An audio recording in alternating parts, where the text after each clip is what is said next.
শুরুতে শাহ ইফতেখার তারিক, কেন্দ্রীয় সাংগঠনিক সম্পাদক, ইসলামী আন্দোলন বাংলাদেশ, একটু যুক্ত করে নেব তাকে। একই সঙ্গে শামসুজ্জামান দুদু, বিএনপির কেন্দ্রীয় ভাইস চেয়ারম্যান, তাকেও একটু যুক্ত করে আপনাদের স্বাগত জানাচ্ছি একাত্তর জার্নালে। শাহ ইফতেখার তারিক, ওই বক্তব্যে জামায়াতের সেক্রেটারি জেনারেলের ওই বক্তব্যে তিনি বলেছেন যে 100 আসন তারা শরিকদের জন্য ছেড়ে দিতে পারেন, সামনে যে নির্বাচনী জোট তারা করবেন।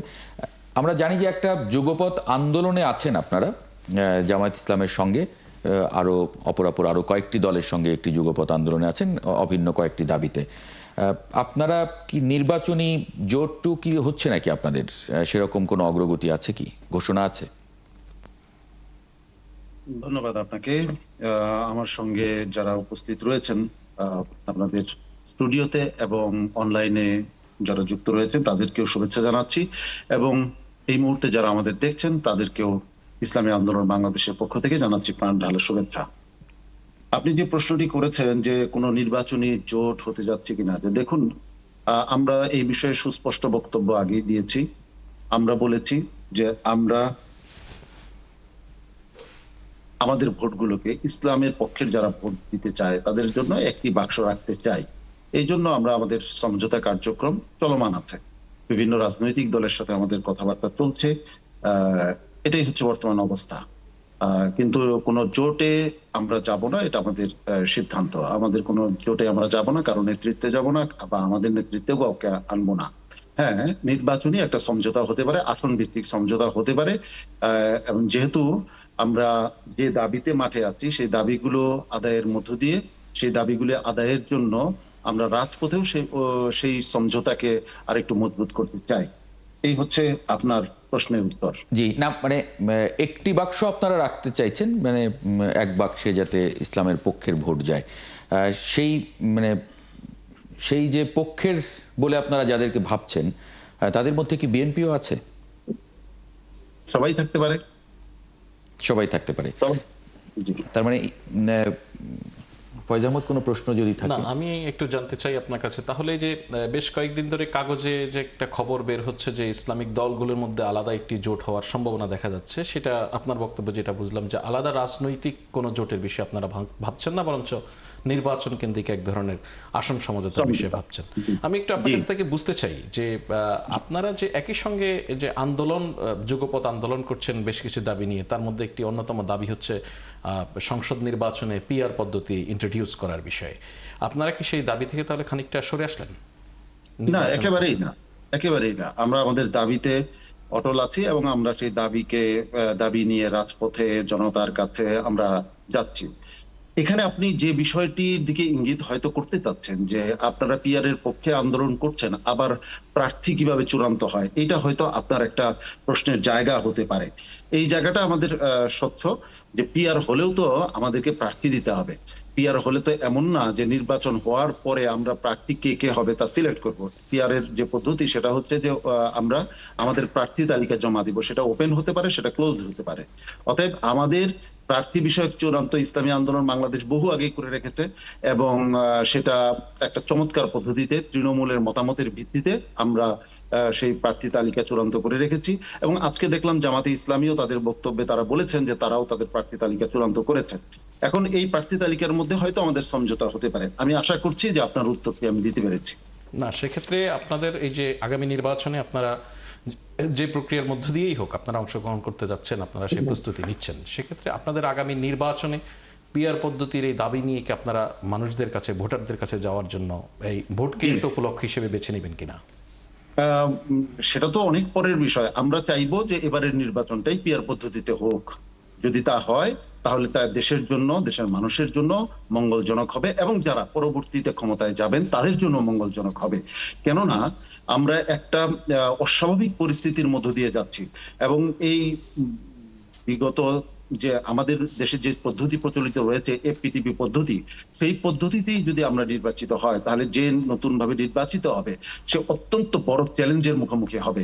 আমি আশা করছি যারা একটু রাজনীতি সচেতন তারা সবাই বুঝতে পারবেন যে কি ধরনের চ্যালেঞ্জের মুখোমুখি তারা হতে পারেন। কিন্তু সেটা যদি পিআর ভিত্তিতে হয় তাহলে একটা জাতীয় সরকার বা একটা সম্মিলিত সরকার হবে, রাস্তায় কেউ থাকবে না, সবাই মোটামুটি যারা প্রতিনিধিত্বশীল রাজনৈতিক দলগুলো আছে তারা সংসদে যাবে, সংসদ কার্যকর হবে, রাস্তা উত্তাল হবে না, জনমানুষের জীবন বিঘ্নিত হবে না, এটাই আমরা মনে করছি। এবং কালো টাকা এবং পেশি শক্তির যে প্রভাব, এই কালো টাকার এবং পেশি শক্তির প্রভাবের মধ্য দিয়ে জাতীয় নির্বাচনের ম্যান্ডেট, মানুষের যে ম্যান্ডেট, সেই ম্যান্ডেট প্রভাবিত হবে না। জি। এবং কালো টাকা এবং পেশি শক্তির প্রভাবের মধ্য দিয়ে যে নির্বাচন হয়, সেই নির্বাচনের মধ্য দিয়ে যারা ক্ষমতায় যায়, অবধারিতভাবে বিগত দিনের ইতিহাস আমাদের তাই বলে, তারা আস্তে আস্তে ফেসিবাদের দিকে অগ্রসর হয়। কারণ সিস্টেমটাই এমন যে 2000 কোটি টাকা বা 500 কোটি টাকা ব্যয় করে সে এমপি নির্বাচিত হয়, সে নিশ্চয়ই 1000 কোটি টাকা অর্জন না করে সে থামবে না, তার পকেটে আগে 1000 কোটি যুক্তি টাকা আছে, ঢোকাবে। যুক্তি আছে। আপনার কাছে আবারও ফিরবো। আমি একটু শামসুজ্জামান দুদু আপনার কাছে একটু যেতে চাই।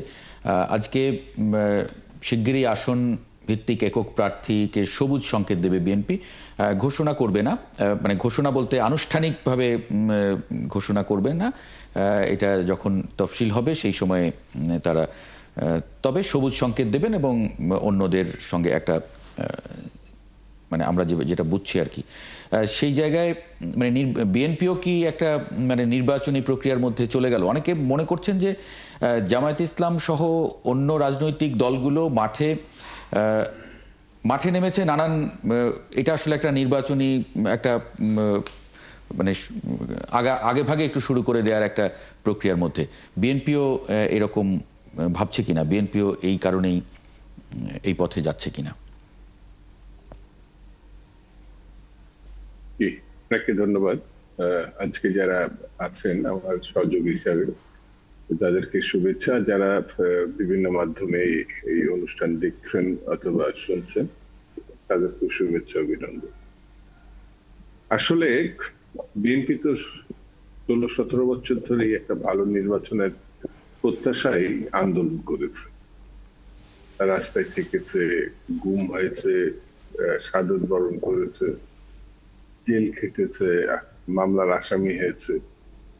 তো আমরা কোনো পর্যায়ে শেখ হাসিনার কোনো নির্বাচনে অংশগ্রহণ করি নাই এবং 18 বাদ দিলে সবগুলো নির্বাচনে আমরা বর্জন করেছি এবং 18তেও যে 3টে নির্বাচন যেভাবে তামাশার মধ্য দিয়ে নিয়ে গেছে ওইভাবে আমরা দেখেছি। তো স্বাভাবিক কারণে এই আন্দোলনের বড় বিষয়টি ছিল একটা ভালো নির্বাচন, প্রতিনিধিত্বমূলক একটি সংসদ তৈরি হোক এবং একটা ভালো সরকার তৈরি হোক। কিন্তু সেই জিনিসটি গত 15-16 বছরে হয়নি এবং একটা পর্যায়ে গণঅভ্যুত্থান হয়েছে, স্বৈরতন্ত্রের পতন ঘটেছে এবং শেখ হাসিনা সহ তার দলের এমপি, মন্ত্রী এবং কি কর্মীরাও বিভিন্ন পর্যায়ে তারাও হয় পালিয়ে গেছে, নয়তো আত্মগোপনে গেছে। সবকিছুই কিন্তু গণতন্ত্রের উত্তরণের জন্য, সেই গণতন্ত্র উত্তরণের জন্য একটি নির্বাচন খুব জরুরি। তো স্বাভাবিক কারণে আমরা এই নির্বাচনের প্রক্রিয়ার মধ্যে আন্দোলন যেমন করেছি, নির্বাচন প্রক্রিয়াতেও আমরা ধারাবাহিকভাবে আমাদের একটা প্রস্তুতি ছিল, এখনো আছে। তো জামাত তো অলরেডি সব আসনে কম বেশি আমি যতটা জানি বা শুনেছি 298টা তারা প্রার্থী দিয়েছে। তো প্রার্থী দিয়েছে, হয়তো তারা সমঝোতা হলে কিছু কিছু জায়গায় প্রার্থী প্রত্যাহারও করতে পারে, মানে তাদের নির্বাচনী কৌশলটা এখনো স্পষ্ট না। শুধু তারা না, সব দলই তার শরিকদের সঙ্গে আলোচনা করছেন, একটা মেরুকরণ পর্যায়ে আছে। তো এই মেরুকরণ যখন সম্পূর্ণ হবে, জোট অথবা জোটের বাইরে যখন নির্বাচন হবে অথবা সমঝোতা ভিত্তিক একটা অবস্থা তৈরি হবে, অর্থাৎ জোট হওয়ার পরেও কিছু দলের সঙ্গে হয়তো সমঝোতা হতে পারে। তো সবকিছুই হবে নির্বাচনে ভালো করার জন্য। কোনো প্রশ্ন? তো স্বাভাবিক কারণে একটা প্রস্তুতি থাকতে হবে। তো সেই প্রস্তুতিটি দেরিতে অথবা আগে এইভাবে না দেখে যে এখন প্রস্তুতিটা কতটুকু এগিয়েছে, এইভাবে যদি আমরা দেখি তাহলে বলা যায় যে আমার বিবেচনায় বিএনপি তার লক্ষ্য অর্জনের জন্য একটি দৃশ্যমান কাজ আছে, একটি অদৃশ্য অর্থাৎ জি আড়ালে অফিসিয়াল সেই কাজটা হচ্ছে। তো তো যেটা আপনি বললেন যে সবুজ সংকটের ব্যাপার, না, আমাদের করতে পারেন। কমপক্ষে এক একটা আসনে প্রায় 10টার প্রার্থী জি। কমে নেই এবং কম বেশি এরা উপযুক্ত। তার ভিতরে একজনকে বেছে নিয়ে নির্বাচন করানো ভেরি টাফ। পার্টিকে ঐক্যবদ্ধ রাখা, তাতে আমি আরো 9 জন যারা বাদ পড়বেন তাদেরকে আবার নির্বাচনের প্রার্থীর পক্ষে কাজ করানো, এটা খুব শক্ত ব্যাপার। তবে সেইগুলো আমরা যাতে একে একজনের যেখানে পার্টি যাকে দিবে তার পক্ষে কাজ করে, এই পক্ষে এগুলো সমালোচনা চলছে। দুদু ভাই, এই জায়গাটায় আপনার কাছে অর্থাৎ একটু জানতে নির্বাচনের চাই মধ্যে যে আমরা অন্যান্য রাজনৈতিক দলগুলির ক্ষেত্রে প্রার্থী নির্বাচন বা প্রার্থী বাছাই যতটা সহজ, যেমন জামাত ইসলামী বলছে তারা তাদের 200 প্রার্থী বা 298 জন প্রার্থী অলরেডি চূড়ান্ত করেছে। ইসলামী আন্দোলন বাংলাদেশ একইভাবে বলছে তাদের প্রার্থী তারা অনেক আগে চূড়ান্ত করেছে। তারা একটা প্রক্রিয়ার মধ্য দিয়ে আসে, এই চর্চাটা আছে। কিন্তু অপরদিকে বাংলাদেশ জাতীয়তাবাদী দল বিএনপি সবচেয়ে বড় রাজনৈতিক দল এই মুহূর্তে। তাদের ক্ষেত্রে, আপনাদের ক্ষেত্রে, দলের ক্ষেত্রে আপনি যেটা নিজেও বলছিলেন এক এক জায়গায় অনেকজন মনোনয়ন প্রত্যাশী। আমি আপনার কাছ থেকে আপনি যেটা ইঙ্গিত করছিলেন বুঝতে চাই যে বিএনপির জন্য কি ভোটের আগে, ভোটের একটা বিশাল চ্যালেঞ্জ, সেই চ্যালেঞ্জের আগে নিজেদের দলের প্রার্থী বাছাইটাও একটা বড় চ্যালেঞ্জ কিনা আসলে? অবশ্যই চ্যালেঞ্জ। এক প্রার্থী করা এবং সেই প্রার্থীর পক্ষে অন্য যারা প্রতিদ্বন্দ্বী প্রার্থী থাকেন তাদেরকে আবার সম্মিলিতভাবে কাজ করার উৎসাহিত করা নিঃসন্দেহে টাফ। তবে আমরা বিএনপি হিসাবে 2-3 বার 4 বার সরকারে ছিলাম, অনেকগুলো ভোটে আমরা অংশগ্রহণ করেছি। প্রক্রিয়াগুলো আমাদের উপর থেকে নিচ পর্যন্ত জানা, মানে জাতীয় সংসদের কথা বলছি।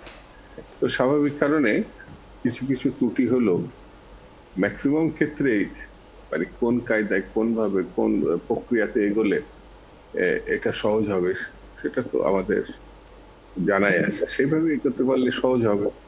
সেই জন্য কঠিন যেমন চ্যালেঞ্জ আছে, আবার অন্যদিকে পূর্ব অভিজ্ঞতা থাকার কারণে এটা সহজও হবে। জি, বিরতির পরে আপনার কাছে আমার একটা প্রশ্ন থাকবে। 2018 সালে আপনারা যেরকম একাধিক প্রার্থী দিয়েছিলেন, আমার যতদূর মনে পড়ে 2 জন করে প্রার্থী আপনারা দিয়েছিলেন, তখন এটা একটা স্ট্র্যাটেজি ছিল। নমিনেশন কোথাও বাতিল হয়ে গেলে সেটার একটা যেহেতু একটা মানে গভীর কি- ষড়যন্ত্র ছিল। হ্যাঁ